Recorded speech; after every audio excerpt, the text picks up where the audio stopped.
AP police recruitment board అధికారులు చేపట్టిన ఎత్తుకొలతలపై అభ్యంతరాన్ని వ్యక్తం చేస్తూ కోర్టును ఆశ్రయించిన పలువురు ఎస్ఐ అభ్యర్థులపై హైకోర్టు తీవ్ర ఆగ్రహాన్ని వ్యక్తం చేసింది.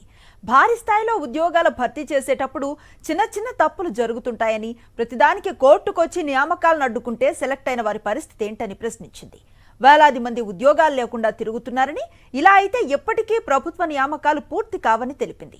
ఎంపికైన వారు ఉద్యోగంలో చేరే పరిస్థితి ఉండదన్నారు.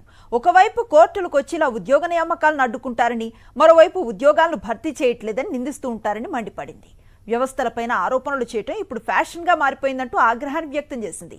ప్రాసిక్యూషన్ ఎదుర్కోవటానికి కోర్టుకు వచ్చిన అభ్యర్థులపై ఫైర్ అయ్యింది. చేసిన తప్పుకు 3 నెలల పాటు ఆయా ఆసుపత్రుల్లో సేవ చేయాలని ఆదేశించిన కోర్టు బేషరతుగా క్షమాపణలు చెప్తూ అఫిడవిట్ దాఖలు చేయాలని స్పష్టం చేసింది. అఫిడవిట్ చూసిన తర్వాత లిఖితపూర్వకంగా ఆదేశాలు ఇస్తామని తెలిపింది. తదుపరి విచారణను ఈ నెల 18కి వాయిదా వేసింది హైకోర్టు.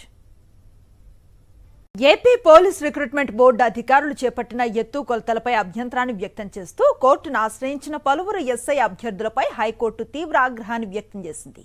భారీ స్థాయిలో ఉద్యోగాల భర్తీ చేసేటప్పుడు చిన్న చిన్న తప్పులు జరుగుతుంటాయని, ప్రతిదానికి కోర్టుకొచ్చి నియామకాలను అడ్డుకుంటే సెలెక్ట్ అయిన వారి పరిస్థితి ఏంటని ప్రశ్నించింది. వేలాది మంది ఉద్యోగాలు లేకుండా తిరుగుతున్నారని, ఇలా అయితే ఎప్పటికీ ప్రభుత్వ నియామకాలు పూర్తి కావని తెలిపింది.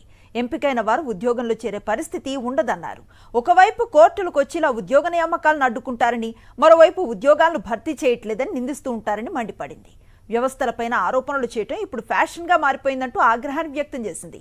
ప్రాసిక్యూషన్ ఎదుర్కోవటానికి కోర్టుకు వచ్చిన అభ్యర్థులపై ఫైర్ అయ్యింది. చేసిన తప్పుకు 3 నెలల పాటు ఆయా ఆసుపత్రుల్లో సేవ చేయాలని ఆదేశించిన కోర్టు బేషరతుగా క్షమాపణలు చెప్తూ అఫిడవిట్ దాఖలు చేయాలని స్పష్టం చేసింది. అఫిడవిట్ చూసిన తర్వాత లిఖితపూర్వకంగా ఆదేశాలు ఇస్తామని తెలిపింది. తదుపరి విచారణను ఈ నెల 18కి వాయిదా వేసింది హైకోర్టు.